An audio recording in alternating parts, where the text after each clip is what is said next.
irmãos. Prazer, mais uma vez, poder estarmos juntos. Prazer de ser avô e avó mais uma vez. E prazer em podermos cultuar o nosso Deus, partilhar da palavra. Então, gostaria que abríssemos nossas Bíblias lá no Salmo 51. Como já tinha anunciado e sugerido uma leitura prévia, mas vamos ler agora aqui novamente. Salmo 51, então.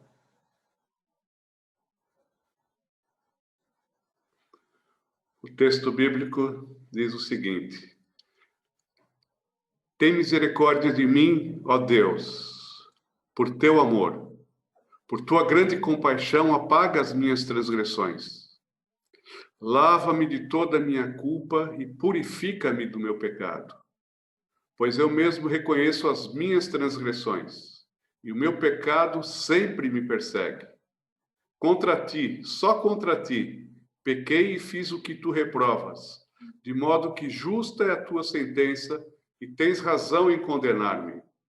Sei que sou pecador desde que nasci, sim, desde que me concebeu a minha mãe.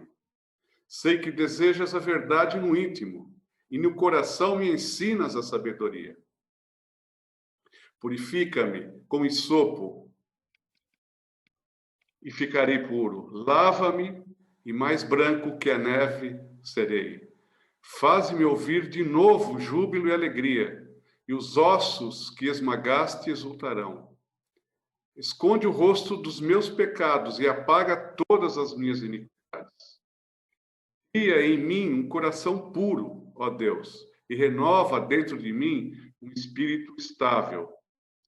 Não me expulses da tua presença, nem tires de mim o teu Santo Espírito. Devolve-me a alegria da tua salvação e sustenta-me com um espírito pronto a obedecer. Então ensinarei os teus caminhos aos transgressores, para que os pecadores se voltem para ti. Livra-me da culpa dos crimes de sangue, ó Deus, Deus da minha salvação. E a minha língua aclamará a tua justiça. Ó Senhor, dá palavras aos meus lábios, e a minha boca anunciará o teu louvor. Não te deleitas em sacrifícios, nem te agradas em holocaustos, senão eu os traria. Os sacrifícios que agradam a Deus são um espírito quebrantado, um coração quebrantado e contrito, ó Deus, não desprezarás. Por tua boa vontade, faze Sião prosperar. Ergue os muros de Jerusalém. Então te agradarás dos sacrifícios sinceros, das ofertas queimadas e dos holocaustos, e novilhos serão oferecidos sobre o teu altar. Amém. Vamos orar mais uma vez. Senhor, diante da tua palavra, pedimos a assistência e o toque do teu Espírito Santo na nossa mente e no nosso coração. Queremos ser transformados pelo Senhor, pela aplicação da tua palavra na nossa existência. Então, faz isso, Senhor, que esta palavra alcance o nosso coração e mude o nosso viver. Em nome de Jesus. Amém. Bom, este salmo é por muitos comentadores considerado o Salmo dos Salmos. Há igrejas na Inglaterra, por exemplo, e não só, que nunca iniciam seus cultos sem a leitura deste salmo, pois ele trata de um aspecto fundamental do nosso relacionamento e do nosso culto a Deus, como veremos. Bom, para enquadrar este salmo, ele diz respeito à confissão do pecado do rei Davi. Os capítulos 11 e 12 do livro de 2 Samuel relatam que depois de adulterar com Batseba e engravidá-la, Davi ainda conspira para matar o seu marido Urias, soldado valente e fiel, colocando-o intencionalmente numa situação muito perigosa no campo de batalha. no local onde o combate é mais violento. E Urias, então, é atingido e morto pelos inimigos. Mas Davi tenta ocultar estes seus pecados até ser confrontado pelo profeta Natã. E nesta altura, então, quando ele é confrontado, ele cai em si. Ele arrepende-se e faz esta confissão deste salmo. Faz esta confissão em forma de salmo. Bom, sabendo, então, o contexto em que esse salmo foi escrito, eu quero começar uma pequena reflexão a partir do versículo 17, que diz: os sacrifícios que agradam a Deus são um espírito quebrantado, um coração quebrantado e contrito, ó Deus, não desprezarás. Este versículo e os seguintes revelam que o culto a Deus, que na época que este salmo foi escrito, consistiu em sacrifícios de animais e outros rituais, não poderiam agradar a Deus se não tivessem origem em coração quebrantado e contrito. Claro, isso é válido para nós hoje. Se o nosso coração não estiver quebrantado, podemos ter a melhor performance no nosso culto, mas o Senhor não se agradará dele. Mas o que é um coração quebrantado e contrito? Um autor escreveu que o quebrantamento é o sentimento que nos invade quando nos damos conta que interrompemos a comunhão com o Senhor. Quando nos damos conta que pecamos. Na verdade, quebrantamento é um mal-estar profundo. É quase o sentimento de queda num abismo. A mensagem do salmista, entretanto, não para no quebrantamento. Ela nos indica o passo seguinte, a contrição. O coração contrito é aquele que, diante do próprio pecado, assume o arrependimento e se abre para pedir perdão.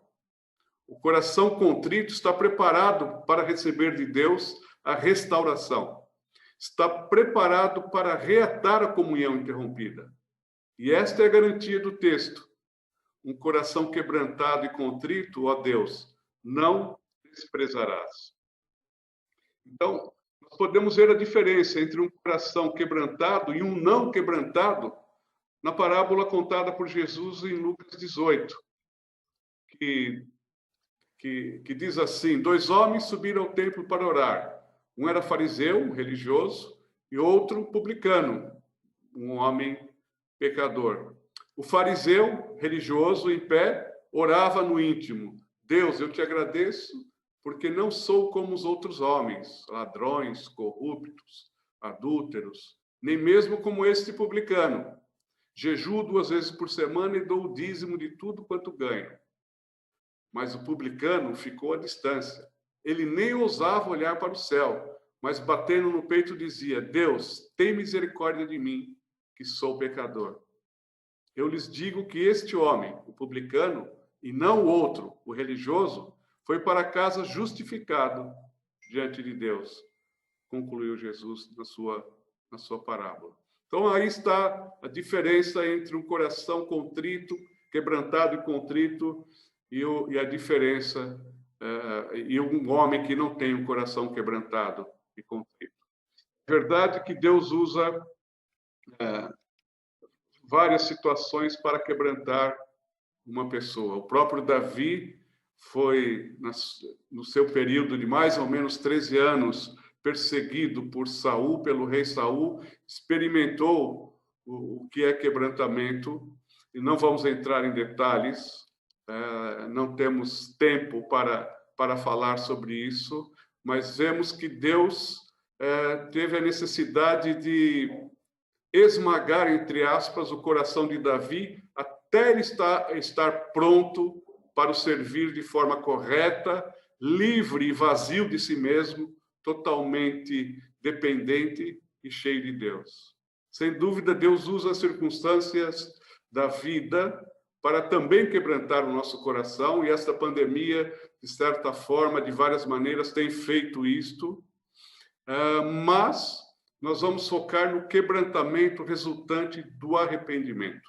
Como nós vimos nesse salmo, Então, vamos continuar. Eu queria passar um pouco os versículos desse salmo, falar sobre isso mesmo, o quebrantamento resultante do arrependimento, o quebrantamento resultante de quando levamos o pecado a sério.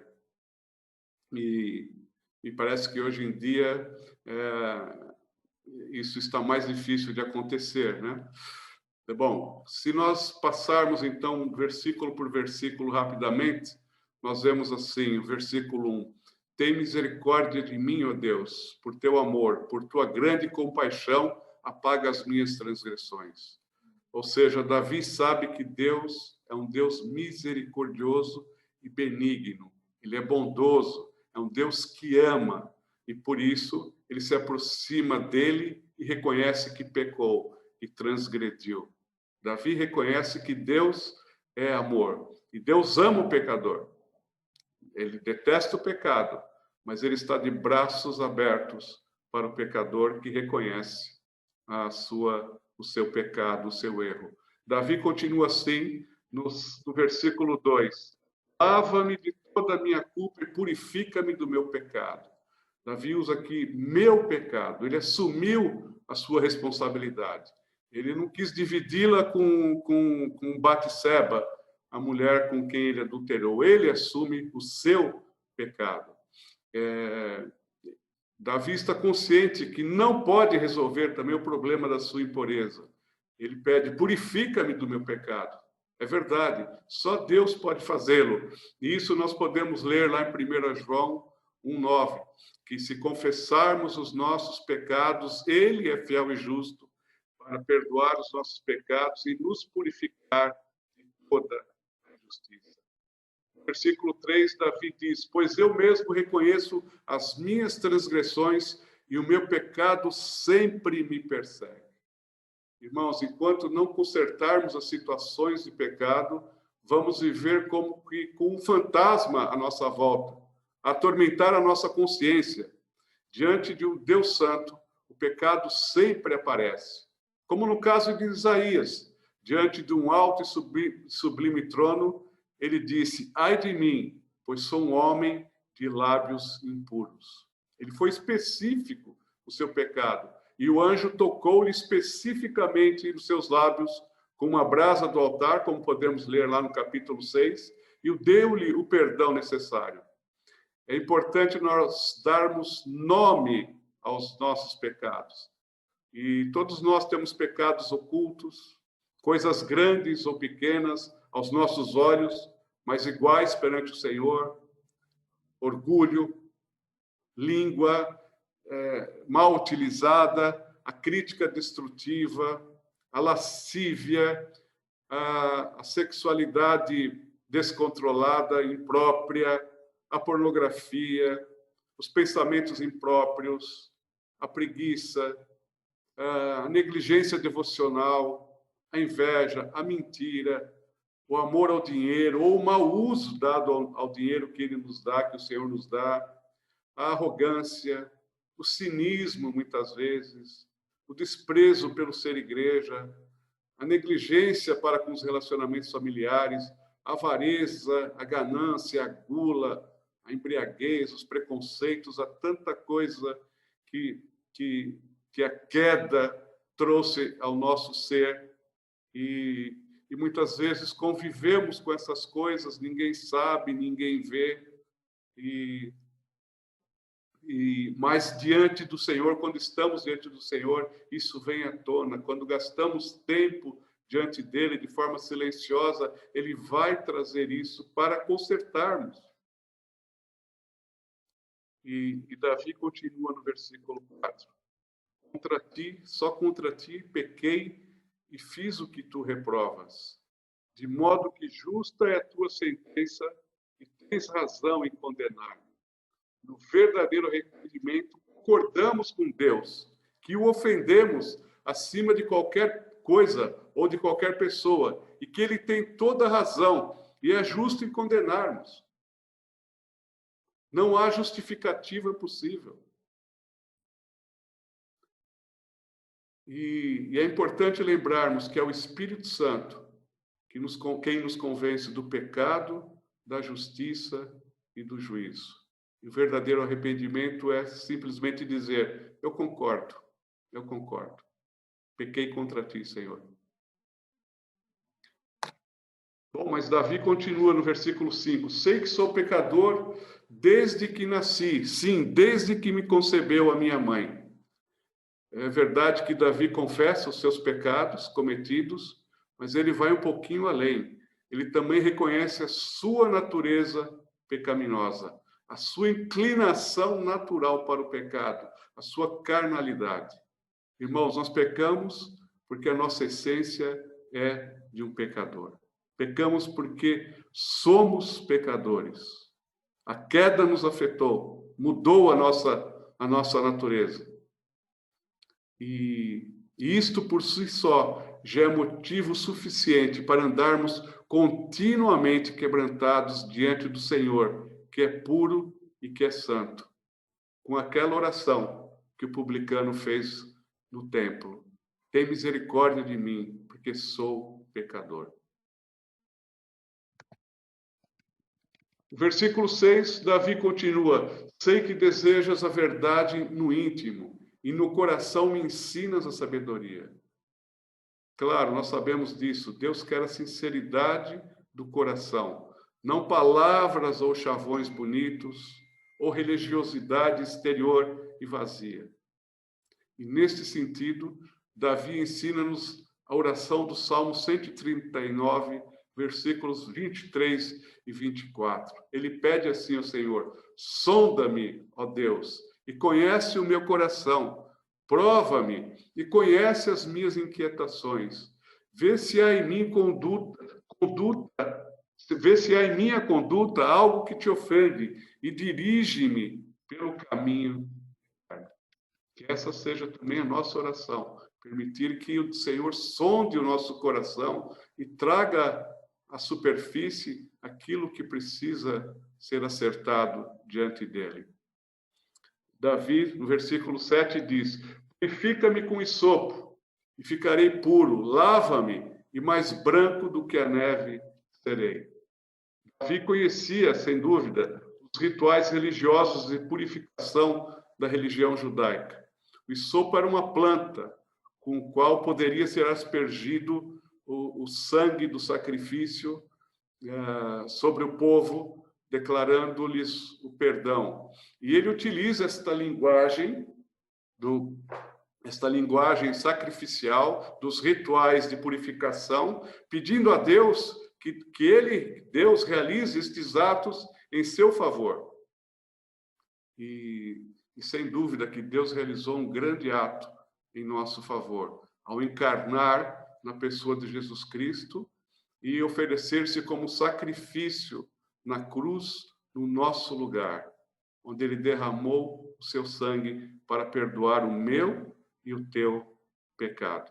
Ele tomou sobre si todos os nossos pecados e enfermidades, nos deu perdão e salvação de uma vez por todas e para todo sempre.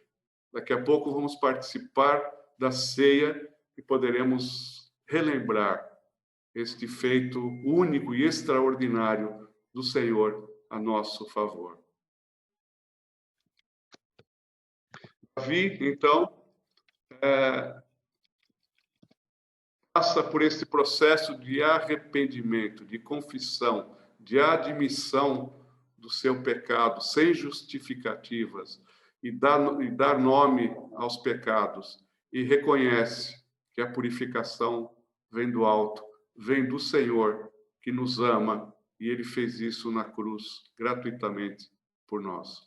Mas o pecador também precisa ser restaurado. O pecador arrependido clama pela restauração. É o que Davi faz a partir do versículo 8. Faze-me ouvir de novo júbilo e alegria, e os ossos que esmagaste exultarão. Esconde o rosto dos meus pecados e apaga todas as minhas iniquidades. Cria em mim um coração puro, ó Deus, e renova dentro de mim um espírito estável. Não me expulses da tua presença, nem tires de mim o teu Santo Espírito. Devolve-me a alegria da tua salvação e sustenta-me com um espírito pronto a obedecer. É claro que o texto aqui permite uma riqueza de comentários, mas eu gostaria apenas de destacar, primeiramente, o versículo 12, onde Davi diz: devolve-me a alegria da tua salvação. Irmãos, a pandemia não pode tirar-nos a alegria da salvação, nem qualquer outra circunstância.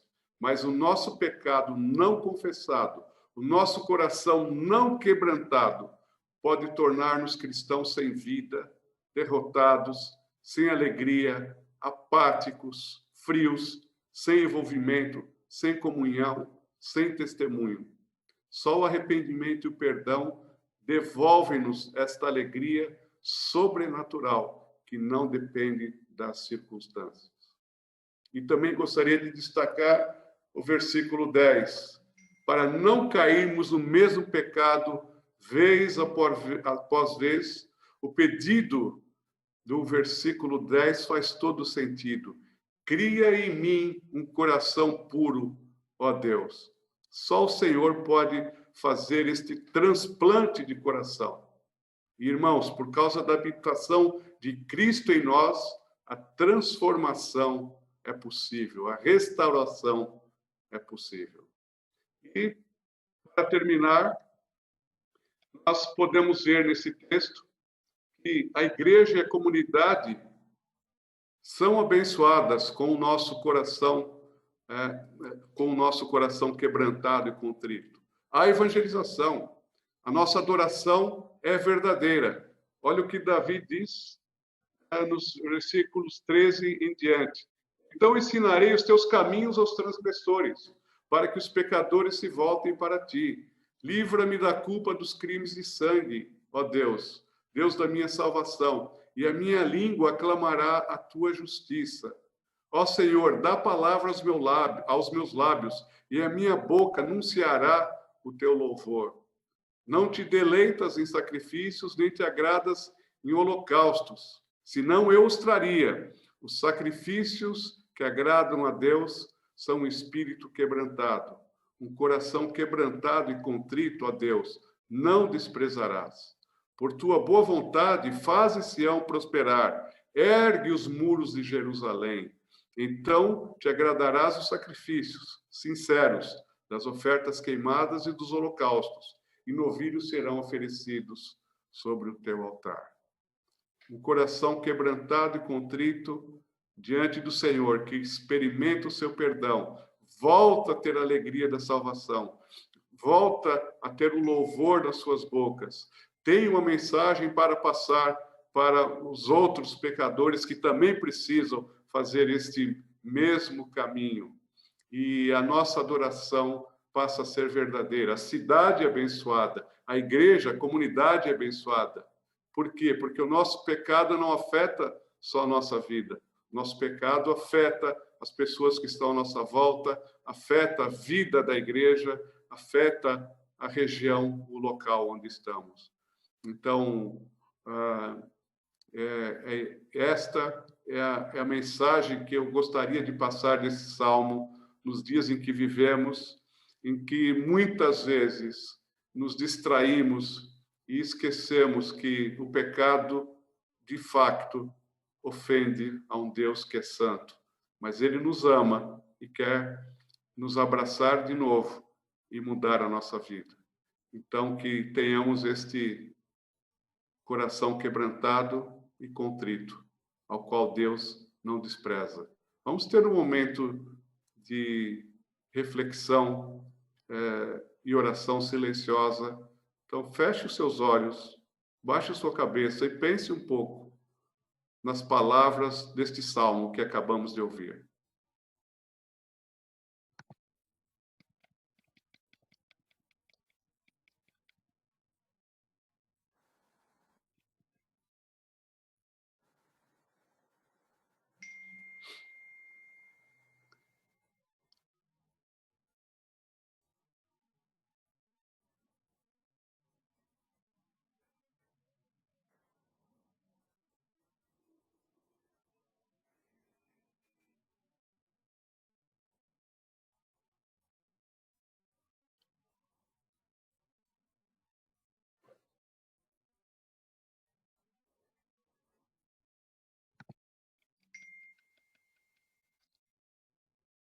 O Senhor está perto dos que têm o coração quebrantado e salva os de espírito abatido.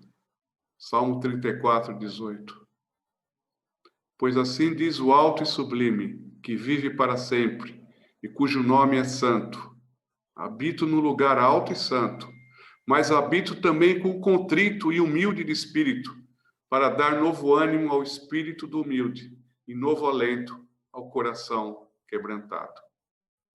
Que assim seja na nossa vida e que possamos dar espaço ao Espírito Santo para tocar o mais profundo do nosso coração. Com esta palavra que ouvimos nesta manhã. Obrigado, Senhor, por este salmo. E obrigado pelo teu Espírito que trabalha em nós.